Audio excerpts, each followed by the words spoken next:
The visuals on your screens show a missile hitting the civilian areas and private facilities. The damage caused by the attack is yet unknown.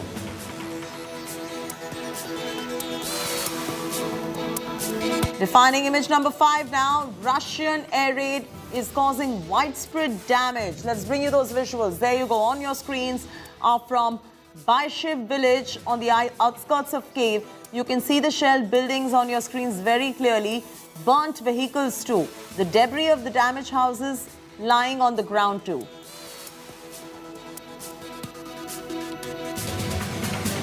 And amidst heavy shelling, Ukrainian troops escort civilians out of the town in Irpin. Army personnel holding guns can be seen guarding people while they're crossing a makeshift bridge and making their way to buses waiting to evacuate them. Haunting images of the invasion on your screens. Video showing you a tank firing on a building and setting it on fire. The Russian tank can be seen firing on residential apartment buildings in Mariupol. New imagery shows the devastation inflicted on the besieged port city.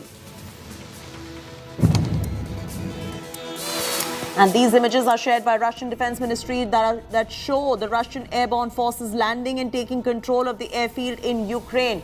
You can see paratroopers standing near a fence and aircrafts can be seen behind the fence.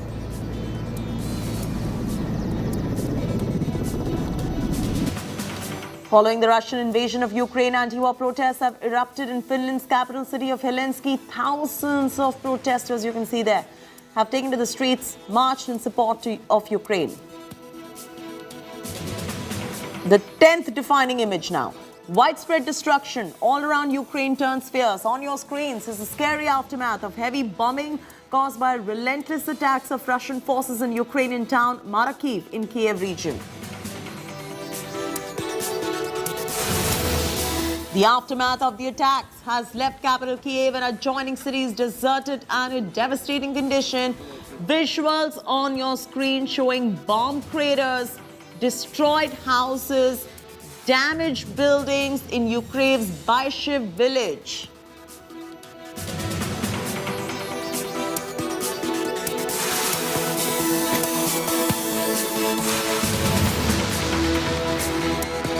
The war is now in its 18th day and Russia has escalated the offensive. Ukraine's defense ministry has claimed that Russians shot at women and children who were trying to evacuate along the Green Corridor in Kyiv, killing 7 people. 1 child is also dead. Ukrainian president said Russia was sending in new troops after Ukrainian forces put 31 of its battalion tactical groups out of action.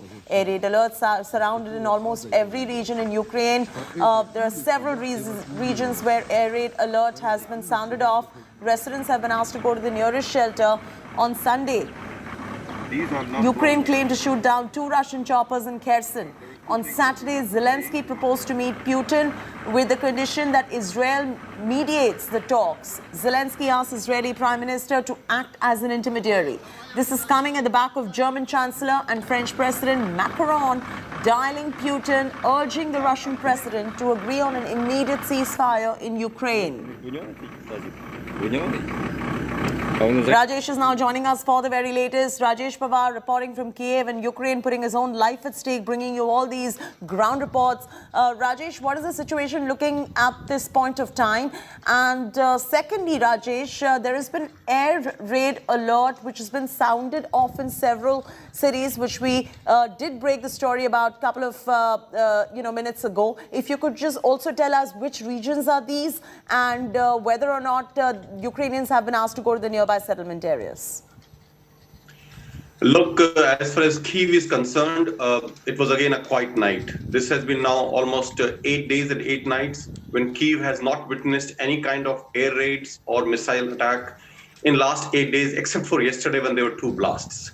There have been reports of heavy shelling in Lviv by some European outlets and some international media. But I've just confirmed on ground, Lviv as city has not been hit. There have been only 2 explosions in the morning around 5:30 a.m. local time, which were heard somewhere outside Lviv, on the outskirts of Lviv, and that's a confirmed news from Lviv.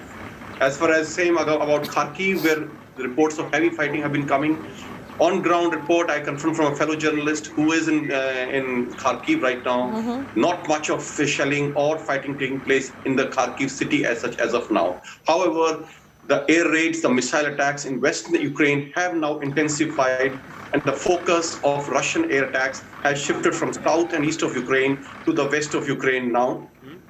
As far as Kyiv outskirts are concerned, not much heavy fighting in Brovary. What we witnessed in last 48 hours, last night was relatively calm, not much fighting took place there. However, in Irpin, Gostomel and that area towards northwest of Kyiv, sporadic fighting has been going on for last 24 hours as well, like it has been continuing in last 4 days. Over to you. Rajesh, continue to be there with us. Rajesh is getting us second-by-second updates of all that is happening in Ukraine. I'm taking this across to Alex, who's reporting from Moscow now. Alex, any chance of a ceasefire at this point?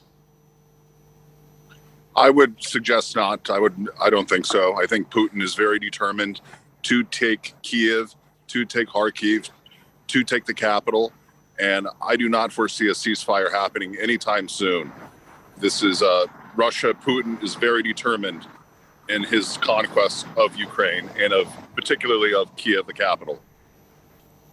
Absolutely.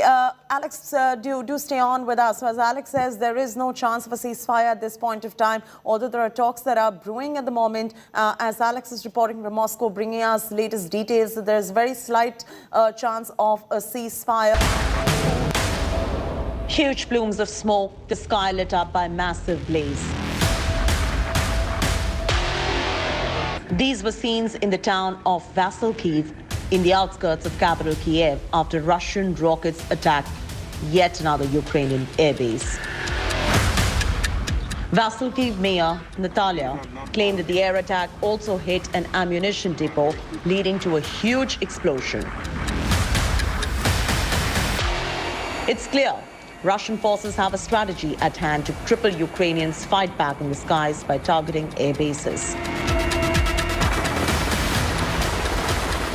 This is the third such massive attack on an airbase in the last 2 weeks in Ukraine.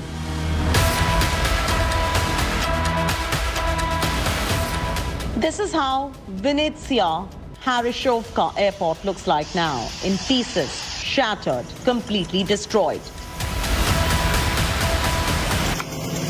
At least one person was reported dead as a result of non-stop rain of Russian missiles. A warehouse caught fire and an administrative building was also partially destroyed. What followed? A strict demand from Ukrainian President Zelensky. He urged the West for the second time to impose a no-fly zone over Ukraine. Ми повторюємо кожного дня: закрийте небо над Україною, закрийте для всіх російських ракет, для російської бойової авіації, для всіх цих терористів. Зробіть гуманітарну повітряну зону без ракет, без авіабомб. Ми люди, і це ваш гуманітарний обов'язок захищати нас, захищати людей. The NATO has already turned down Zelensky's request for a no-fly zone once. A no-fly zone will bar all unauthorized aircrafts from flying over the war-torn country. We have seen it for the last 11 days, and you have seen it right now, that the destruction is happening now on the east side of Dnipro River and then on the west. However, without the no-fly zone over Ukraine, it seems like the whole Western world is just watching us being destroyed with no additional steps being taken. Earlier, world's largest aircraft, Antonov An-225 Miria, was also destroyed in a Russian attack on Hostomel Airport. Maria means dream in Ukraine, the dream that appears to have been shattered now with the aircraft reduced to wreckage. Группа сейчас работает на аэродроме Гостомель. Отсюда до Киева чуть больше 20 километров. Сейчас этот аэродром. Several air bases in Ukraine have been completely destroyed with ballistic missiles since Russia launched its invasion of Ukraine. Bureau Report, India Today.